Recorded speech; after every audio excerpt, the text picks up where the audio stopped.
Métodos comparativos. Hay varios.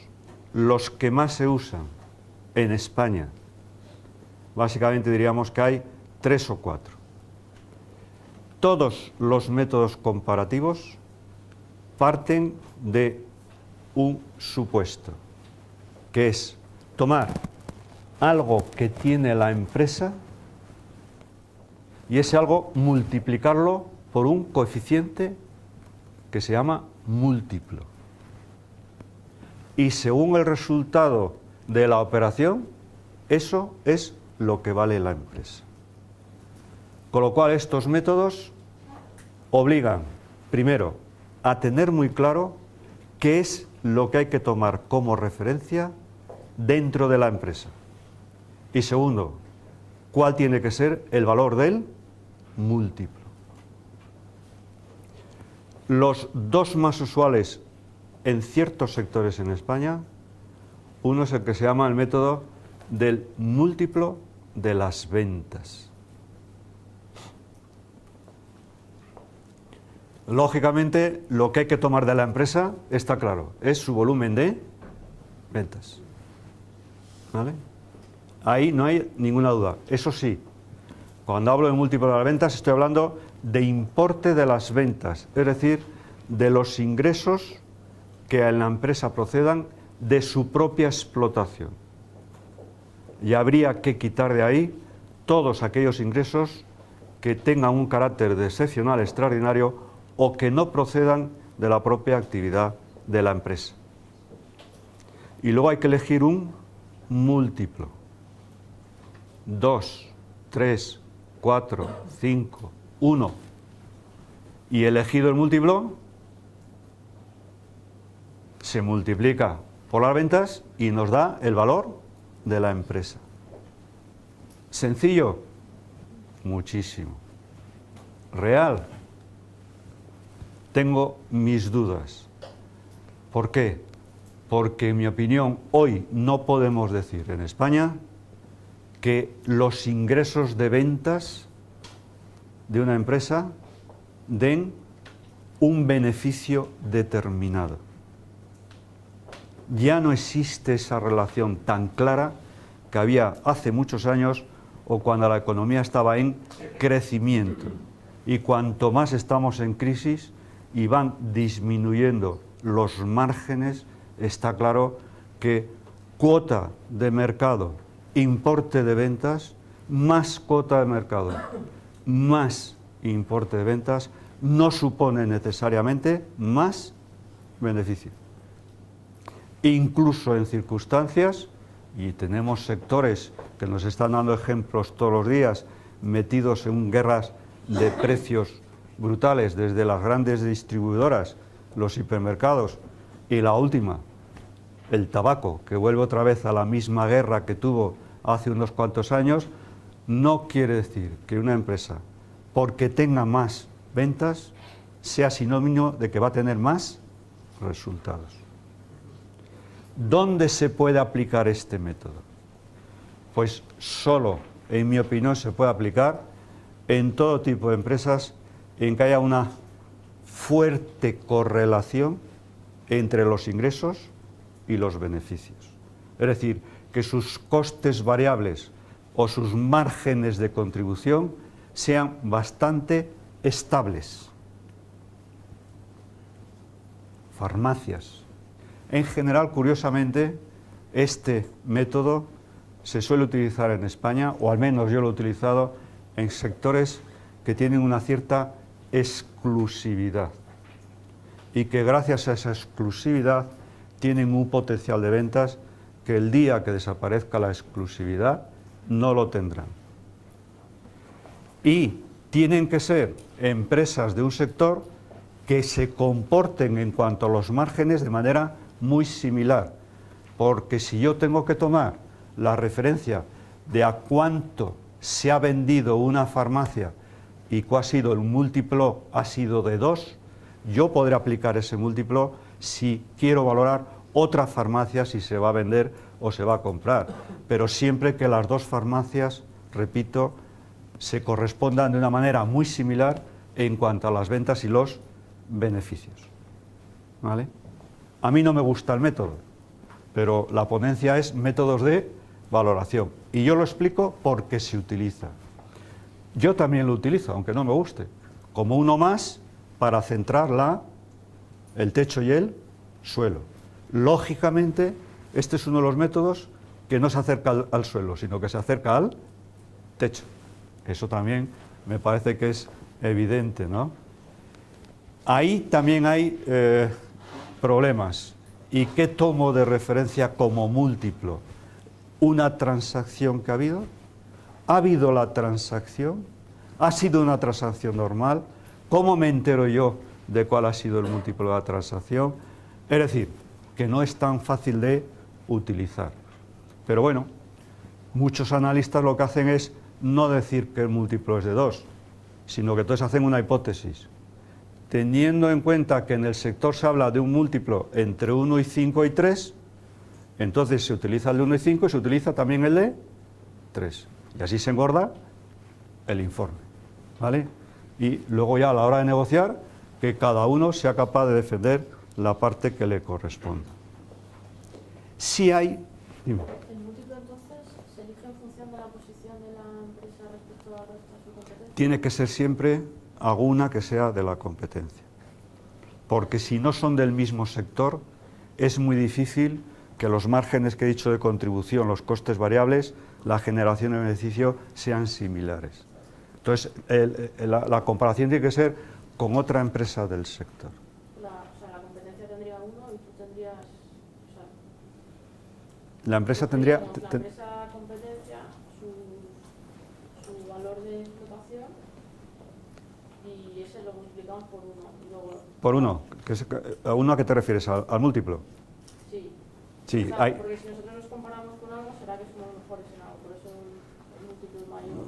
O sea, mi pregunta viene a ser, ¿qué criterio utilizas para fijar ese número? Es un criterio, yo, claro, no tengo confianza con vosotros, no os conozco, me están grabando, no tengo ni idea de dónde va a llegar esta grabación, que esto a mí por eso no me gusta nunca que me graben, por si acaso, porque lógicamente ni estoy hablando con la libertad, y quien me está grabando lo sabe, que lo tendría que decir. Pero mira, esto lo hacen muchos analistas y entonces se hacen estudios y hay alguna consultora que dice, pues en el sector de la farmacia se utiliza el múltiplo de 2.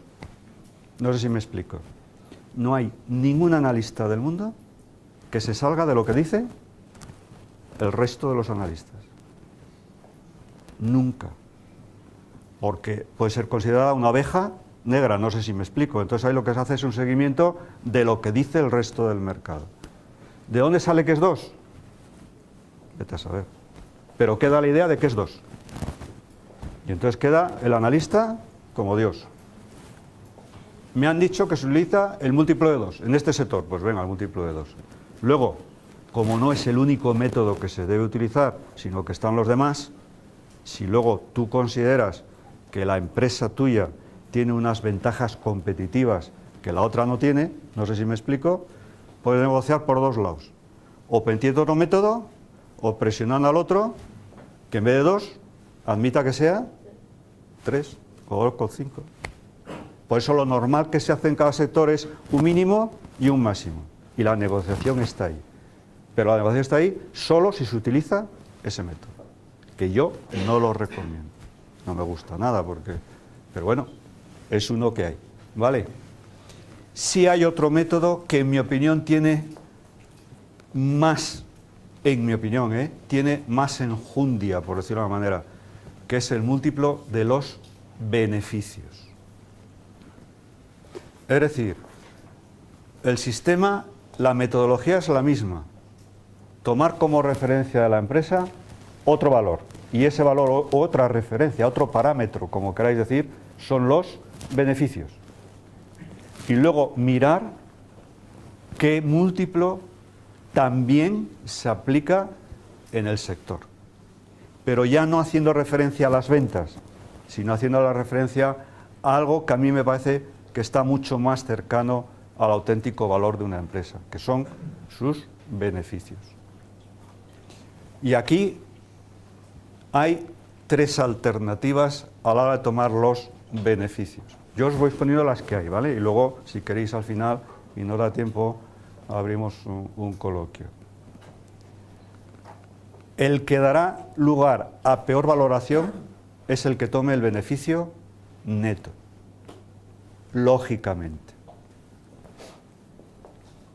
Pero también se puede utilizar en algunas ocasiones según cuál sea la operación que hay detrás. Si no es una fusión, repito, si es un spin-off o son socios que se quieren ir en empresas familiares que se plantean muchos problemas básicamente en la tercera generación y hay que decidir qué es lo que se le puede dar al que se va. No sé si me explico, ¿vale? Ahí lo que se hace es valorar el total de la empresa para luego considerar que vale la parte que se va a llevar o el equivalente a lo que hay que darle por lo que tiene. Mi opinión, mejor que el beneficio neto es usar el beneficio de la propia explotación. Lo que ahora llamamos el famoso EBIT, ¿vale? Beneficio de explotación antes de intereses o gastos financieros y de el impuesto hasta ahora llamado de sociedades y que, gracias a Dios, se va a cambiar el nombre y se va a llamar impuesto sobre beneficios. El propio de la explotación, porque si no volvemos a meter resultados que no provienen de la explotación y realmente eso no tiene ningún futuro para la empresa. Y la moda, y lo digo por lo que está sucediendo, es que se ve que hay un progresivo paso de el beneficio de la explotación del EBIT al EBITDA, que es el que está llegando con mucha fuerza, entendiendo que el EBITDA es el beneficio de explotación antes de amortizaciones, intereses y tributos. ¿Cuál es la razón de que se esté adoptando el EBITDA como mejor medida que el EBIT? Yo estoy de acuerdo, que es mejor el EBITDA que el EBIT, porque está produciéndose, afortunadamente, un giro entre las empresas implicadas, analistas y asesores, en el concepto de la propia amortización. En el sentido que la amortización en las empresas no es ya, o no debe ser ya considerado, ni como un tema contable, ni como un tema fiscal. La amortización, en el fondo, es un tema financiero, es una autofinanciación. Y yo diría, la mejor financiación que tiene una empresa. Porque al final, si una empresa amortiza mucho, dota mucho en la cuenta de resultados amortización, como gasto, da menos beneficios, pero no supone esa dotación salida de caja. Luego la amortización es un fondo que la empresa genera, que lo puede utilizar como quiera, lo puede dejar en la tesorería o lo puede reinvertir en el propio negocio. Con lo cual se está cambiando el sentido de la amortización de un tema fiscal, que no sé por qué hay esta manía en este país de considerar que la amortización es un tema estrictamente fiscal porque lo pide Hacienda. Y señores, en mi opinión, acogerse a las tablas de amortización fiscal solo tiene un sentido, que es no discutir con el inspector. No discutir. Pero si la amortización del bien se demuestra que es real, ya puede venir cualquier inspector, como me ha pasado a mí, que estés por encima o por debajo de las tablas, que la tendrá que admitir. Y obviamente aquí, cuando estamos hablando de métodos de valoración, no tenemos en consideración ni el aspecto contable ni el aspecto fiscal. Estamos teniendo, o deberíamos tener en cuenta, el aspecto real, económico y financiero que hay detrás de la amortización. Y si una empresa amortiza mucho, está claro que estará en posibilidad de renovarse mucho mejor que una empresa que haya amortizado poco, porque ha guardado más dinero para la reposición de sus activos. Y lógicamente, a la hora de valorar la empresa, hay que utilizar criterios reales de la amortización, no ni los criterios contables ni los fiscales. Si además nos encontramos con sectores o empresas que son intensivas en cierto tipo de inversiones que requieren mucha amortización, nos podríamos encontrar que al descontar la amortización y arrancar del EBIT, estamos perjudicando seriamente a la empresa. Con lo cual, en mi opinión, es bueno que se utilice como referencia de la empresa el EBITDA, aclarando que EBITDA, la A es de amortización, pero la D no es de amortización. La D del EBITDA en inglés es depreciation,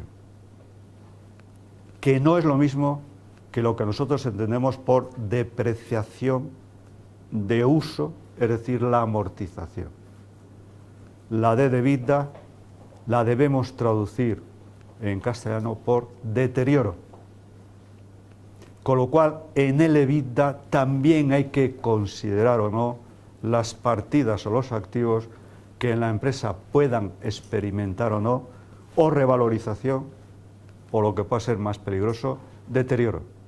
Con lo cual, a mí el concepto de EBITDA me gusta bastante, lo utilizo bastante, obviamente da mejores resultados que el EBIT, pero creo que es un concepto que va a llegar, cada vez se va a utilizar más, que se va a quedar y que no es una moda, ¿vale? Aquí entonces el problema, si decidimos que es el EBITDA, está que utilizamos como múltiplo. Y aquí como múltiplo hay que tomar como referencia lo mismo. Otra empresa similar que esté en el sector. Lógicamente es difícil de encontrar estos múltiplos. Solo se puede encontrar el múltiplo con facilidad cuando alguna empresa que está en el sector y es competencia cotiza en bolsa. Y entonces una gran propensión de los analistas y valoradores es acudir a múltiplos que se utilicen en la bolsa. Está bien, pero tiene también sus riesgos, porque es muy difícil encontrar una empresa similar a la que se está valorando que cotice en bolsa. Es muy difícil, y más si se trata, que es en el ámbito en que yo me muevo, de pequeñas y medianas empresas. Hombre, si hablamos del Corte Inglés, está claro que es más fácil encontrar, sea de la bolsa española o sea otra bolsa, aunque también debo añadir que yo he cometido el grave error de una empresa española que no tenía una similitud con otra empresa que cotizase en la bolsa española, he acudido a otra que pensaba que era similar, que cotizaba en otra bolsa, pero ahí nos encontramos también con otro problema, que la bolsa española y el funcionamiento de la bolsa española no tienen nada que ver con el funcionamiento de otras bolsas. El recorrido es más pequeño, se llame IBEX 35, porque al final nos encontramos que de las 35 empresas que capitalizan el IBEX, solo 3 mueven el 80% del IBEX.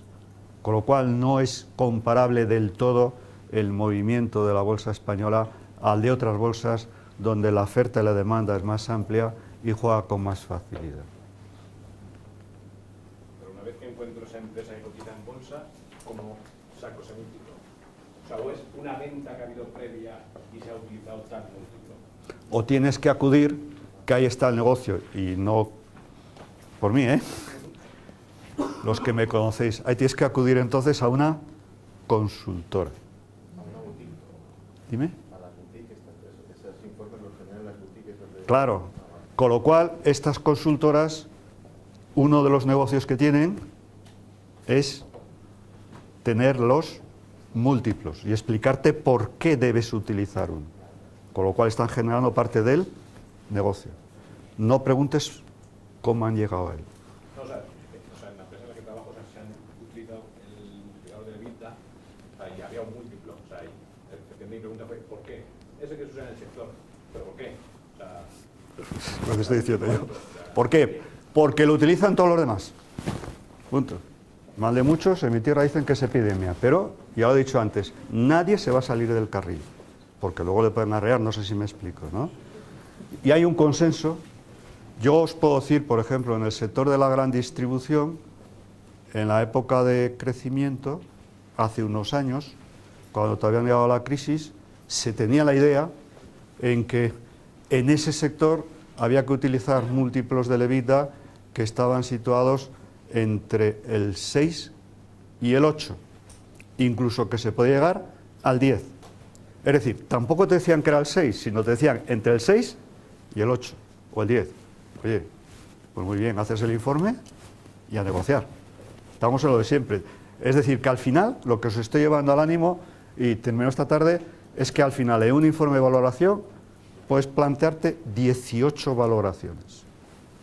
No sé si me explico. Y a partir de ahí, los que estén, si es una negociación, una adquisición, que los que estén enfrentados, pues el que más poder tenga de negociación es el que se va al gato al agua. Pero no cerrar, no sé si me explico, un determinado precio en un solo valor. o sea, siempre tienes que pasar por estos para pedir. O sea, yo quiero hacer una valoración, me encarga una valoración.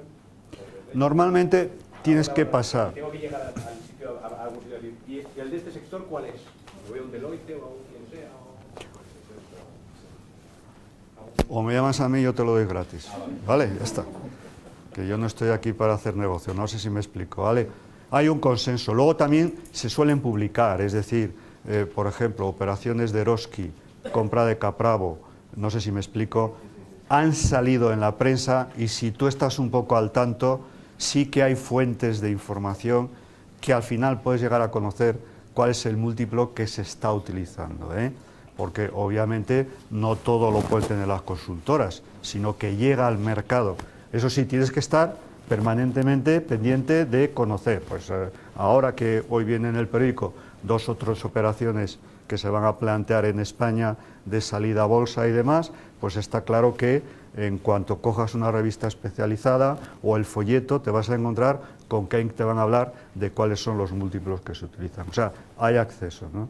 Ahora, es muy curioso, también es relativo. Yo, por ejemplo, conozco y se ha publicado, por lo cual creo que no comento ningún secreto, que Eroski pagó por Capravo un múltiplo de 16, cuando el mercado decía que no debía pasar de 10. ¿Razones por las que Eroski pagó el 16? No tengo ni idea. Lo que sí sé es que debió ser mucho, porque todavía hoy no ha logrado superar el coste de la adquisición, entre otras cosas porque utilizó un múltiplo de 16 en vísperas de llegada de una crisis. No sé si me explico. Podría ser un múltiplo de 16 si hubiésemos estado en un entorno de mayor crecimiento, porque al final cuanto más pagas, más vas a tener que recuperar lo que has pagado. La tomó en vísperas. Hoy, en ese mismo sector, se está hablando de un 3 a un máximo de 5 o 6. O sea, de 6 a 10 ha bajado a la mitad. ¿Por qué?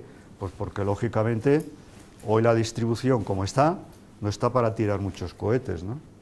También debo confesar, porque ha salido en la prensa, que los que hicieron la operación de Eroski ya no están en Eroski. Con lo cual, no sé si no están porque no lo hicieron bien o lo hicieron muy bien para ellos. Ahí no me quiero meter, aunque conozco un poco más el tema, pero no debo ser más explícito porque si no luego la cámara me devolverá mis palabras. Bien, pues se puede conocer. Y yo, vamos, tengo referencias y hay estudios, y los que nos dedicamos a estos temas, lógicamente, conforme vamos haciendo trabajos y cuaderno de documentación, pues vamos tirando de las que conocemos de las consultoras, de las que utilizamos, y si alguien está interesado, oye José, ¿cuál es el que se está utilizando ahora en el sector del automóvil o en el sector tecnológico? Que luego al final me gustaría terminar con unas palabras con las empresas de tecnología, que son muy difíciles de valorar, y ahí veremos qué es lo que hay que hacer, ¿no? Pero los hay, ¿vale? Bien, otra referencia de los métodos comparativos, y vamos muy puntuales para hacer el primer descanso y dedicar la segunda parte al que más, o a los que más me interesa. El PER, el famoso PER. Utilizar como referencia el PER que tenga una empresa, ¿vale? PER, la fórmula, por no sacar la transparencia, es capitalización de la empresa partido por el beneficio por acción, ¿vale? Esa es la definición de PER. Pero en mi opinión también el PER es muy peligroso de utilizar, repito, como estoy diciendo, si se utiliza solo. ¿Por qué? Porque el numerador del PER se pone lo que cuestan las acciones, es decir, la capitalización. Pero señores, si tiramos del PER, y lógicamente hay que arrancar de las empresas que cotizan en bolsa, que es de las que se puede calcular su PER, tenemos un problema. Que la capitalización de una empresa en bolsa no responde ni al pasado ni al presente de la empresa. Responde a las expectativas de futuro. Porque siempre la bolsa valora las expectativas de futuro. Luego, el valor de las acciones de una empresa en bolsa no responde al valor de la empresa actual, sino responde al valor que se presupone que va a tener en el futuro por los beneficios que va a generar. Pero, sin embargo, el denominador se pone beneficio partido por acción. El beneficio puede ser el EBITDA o el EBIT, pero siempre se pone el actual, el histórico. Con lo cual la fórmula tiene un serio problema, y es que está metiendo en un mismo ratio para el cálculo valores de futuro con valores de presente. Y eso, en mi opinión, no se puede casar. Con lo cual podríamos llegar a interpretar que si una empresa, que es lo que hacen muchos analistas, dicen que tiene un PER de 18, es que vale mucho más que una empresa que tiene un PER de 8. Pero la gran pregunta es, ¿y por qué una empresa que tiene un PER de 18 vale más que una empresa que tiene un PER de 8? Y la respuesta puede ser, porque en definitiva el PER, miréis como lo miréis, el ratio lo que te mide es el tiempo que vas a tardar en recuperar vía beneficios lo que has invertido. ¿Vale? Con lo cual, claro, dices, hombre, pago un PER de 18 porque se supone que la empresa tiene más expectativas. Y por eso estoy dispuesto a pagar un 18. Ah, muy bien.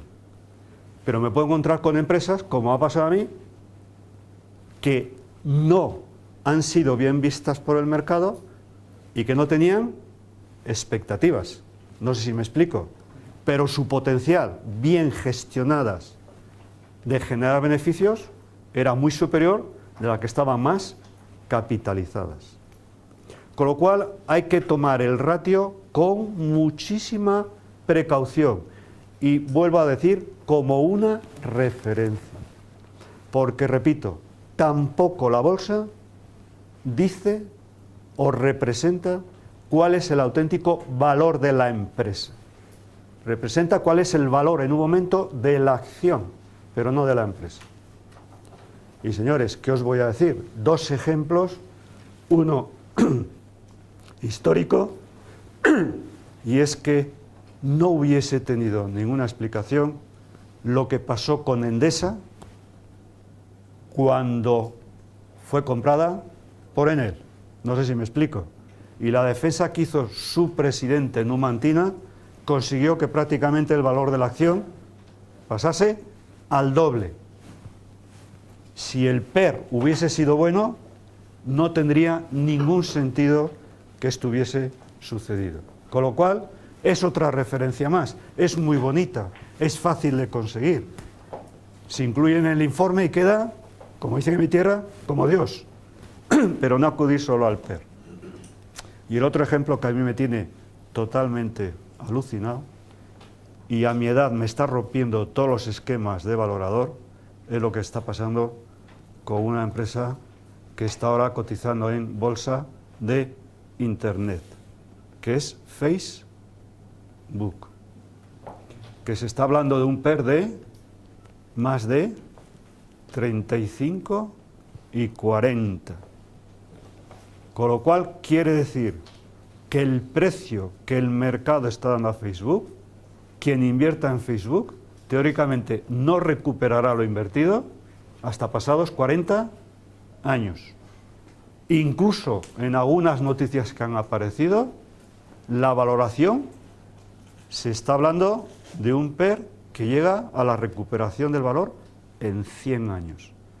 Es decir, que los que inviertan en Facebook están comprando las acciones para dejárselas de herencia a sus sucesores.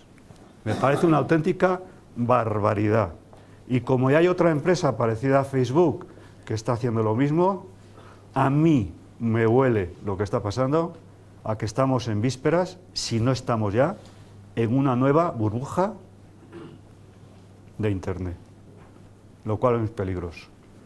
Y lo estamos viendo porque algunas de las empresas que han salido a bolsa han aguantado la valoración los 3 primeros días, pero al cuarto día ha empezado a desplomarse. Con lo cual quiere decir que esas referencias que se toman son de gente muy interesada en que se caliente la acción, en llevarse su buen dinero los 3 primeros días y los que queden detrás, que se aguanten.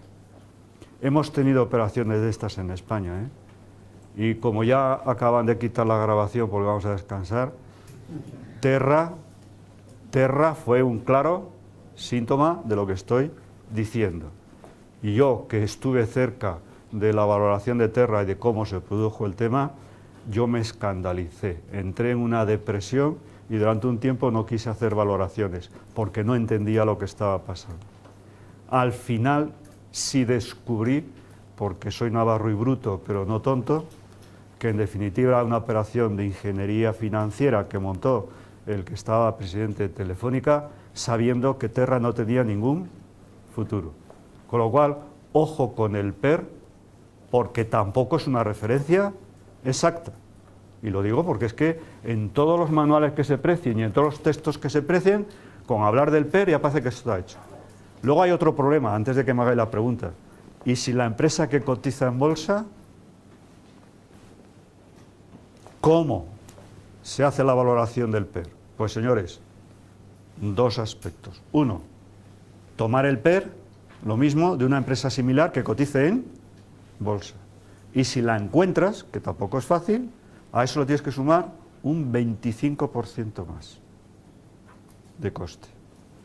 Por lo que los analistas y los que dedicamos a esto llamamos la prima de iliquidez.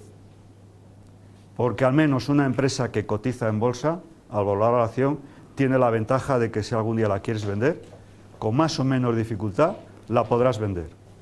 Pero en muchas operaciones de adquisición de empresas que no coticen en bolsa, lo de poderla vender cuando tú quieras es bastante difícil.